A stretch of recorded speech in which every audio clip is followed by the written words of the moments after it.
எல்லாருக்கும் வணக்கம். தீயினால் சுட்ட பொன் உள்ளாரும் மாறாதே நாவினால் சுட்ட வடு அப்படின்னு சொல்லுவாங்க. நம்ம வாயிலேருந்து வர ஒவ்வொரு வார்த்தைக்கும் சக்தி இருக்குன்னு சொல்கிறாங்க. அப்படி நம்ம வாயிலேருந்து வர அந்த சொற்களை நம்ம நேர்மறையாக பயன்படுத்தும் போது அது எந்த அளவுக்கு நம்ம வாழ்க்கையை மாற்றும் அப்படின்றத நிறைய பேர் அனுபவபூர்வமாகவோ இல்லை கருத்துக்கள் வடிவிலோ தெரிஞ்சிருக்கலாம்.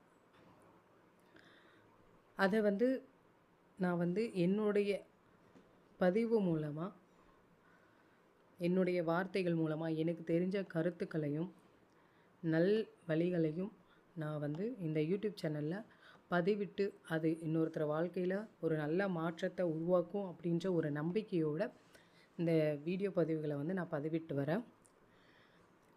எனக்கு சப்ஸ்கிரைப் பண்ண எல்லாருக்குமே ரொம்ப நன்றி. தொடர்ந்து நம்ம சேனலை சப்போர்ட் பண்ணிட்டு வாங்க. நான் மட்டும் அந்த கருத்துக்களை சொல்லணும் அப்படின்றது இல்லை. உங்களுக்கு தெரிஞ்ச கருத்துக்களையும் கமெண்ட்டில் சொல்லுங்கள். அந்த கருத்துக்கள் உங்களுடைய கருத்துக்கள் இன்னொருத்தர் வாழ்க்கையை நல்லபடியாக மாற்றட்டும். தேங்க்யூ.